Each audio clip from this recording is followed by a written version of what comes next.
So what's up mga brad, i-reveal po to natin itong natanggap nating pera dahil ito po ang pinakaunang araw ngayong buwan sa Abril 2024. Ito po ang pinakaunang malaki na natanggap nating pera. Galing po sa ating mga customer. Ayan. So shout out po sa mga nagpadala nito, customer dyan sa ibang bansa. So what's up mga brad, i-reveal po natin itong pera na natanggap po natin ngayong araw na to mga brad. Dahil ito po ang unang araw na pinakamalaki po nating natanggap na pera galing po sa ating mga customer. Ayan. Kung sa tingin nyo mga brad, ang dami po to.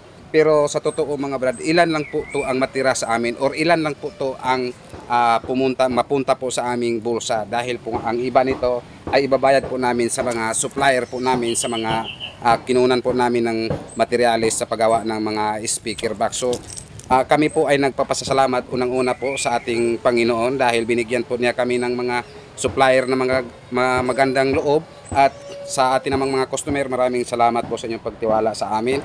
Sa mga supplier po namin, hindi lang po sa Cebu, lalo pa po sa ibang lugar sa Pilipinas, nagtiwala po sila sa amin na magpautang po sila sa amin ng mga materialis. Ito na sir, ipapadala na po ito namin sa inyo bukas. Ayan, totoong pera po ito mga brad. Ayan. Makita pa ninyo ang silyo. Ayan. Totoo mga brad, ilan lang po siguro ang mga tao, lalo na po kapag pamilyado po tayo, ilan lang po siguro ang walang utang.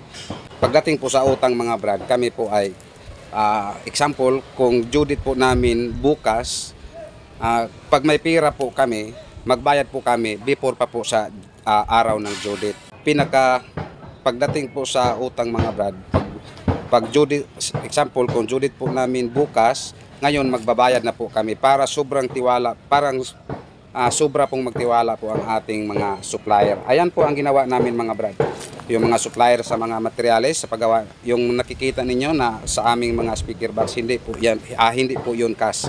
Ang iba po niyan ay utang sa mga hardware or sa mga electronic. Utang po ang iba, niyan. Yeah. Kaya magpasalamat po kami sa mga customer na nagtiwala po sila sa amin, dahil kung hindi po sila nagtiwala sa amin or sa mga hardware, kung hindi po sila nagtiwala sa amin, hindi po kami maka-pre-booking. Kadalasan po sa mga box maker dito or kadalasan po sa mga box maker sa Pilipinas ay manghingi po ng kunting down or 50% po siguro, okay na. Pero kami mga brad, zero down payment po kami. O kumbaga, pre-booking po kami mga brad. Nang dahil po sa mga may-ari ng hardware or may-ari ng mga electronic dito sa Cebu ay sobrang tiwala po nila sa amin. Ang ginawa lang po namin mga brad, lalo na po sa mga katulad naming mga box maker or kung sa mga nagsimula pa po, kung mangutang po tayo mga brad sa mga hardware, parang magtiwala po sila sa atin. Kung sakali hindi po tayo, kung sakali due date na po natin bukas, wala pa po tayong pera kasi yung ating mga customer hindi pa nagapadala. So mag-abiso po tayo sa kanila na sir or ma'am, hindi po muna kami makabayad sa ngayon kasi yung mga customer namin hindi pa nagpadala. Pero pag may pera man po tayo, pag mag-due date po bukas, mas mabuti po before sa due date magbayad na po tayo para sobrang tiwala po nila sa atin. Ayan. Katulad ng ginawa namin. Hindi lang po to sa Cebu, yung mga supplier namin sa materials, hindi lang po to sa Cebu, yung mga electronics sa Cebu. May nasa ibang lugar pa po na may utang po kami. Hindi po namin sila kilala, nakilala lang po namin sila sa online. Pero nagtiwala po sila sa amin kasi nakikita nila ng mga post namin. Ang dami po kami mga speaker box na may dispose buwan-buwan. Kaya po nagsabi sila sa amin na sila na lang po ang mag-supply. Bale, magbalanse na lang po kami buwan-buwan. At kung sakali man, hindi pa, pero pag may pera po kami or ang mga customer namin, pag yung iba mag-down sila, kusa po silang mag-down, ibabayad po namin sa aming mga supplier. Hindi na kami maghintay pa ng due date. ibabayad po namin lahat para hindi po namin magastos sa iba. Kung makikita ninyo mga brad, medyo madami po itong konti. Ilan lang po ang mapunta sa aming bulsa. Ano po? Kasi yung mga kadalasan po, yung mga materials natin ginagamit, wala po tayong pondo mga brad. Kasi yung pera natin na kung may makabenta po tayo, yan lang po ang i-roll natin sa ating paggawa. Lalo na po pag mag-payroll po tayo. Ayan. So shout out sa iyo Mr. Jonathan Manapaw or Ma'am Catherine Manapaw. Natanggap na po namin yung pinadala mo ma'am. Ayan.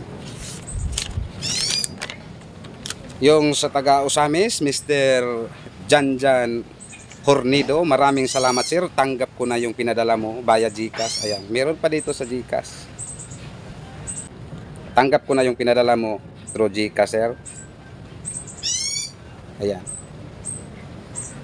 Mr. Janjan Hornido ng Usamis, maraming salamat sir sa inyong pagtiwala sa amin.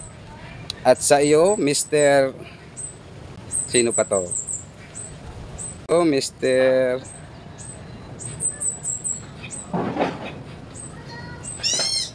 Edgar Istuse, maraming salamat sir. Mr. Edgar Istuse ng Mr. Edgar Istuse ng Mandawi, maraming salamat sir.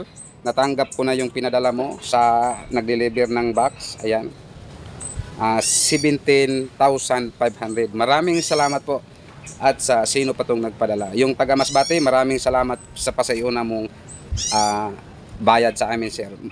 God bless po kayo. Ingat po kayo dyan.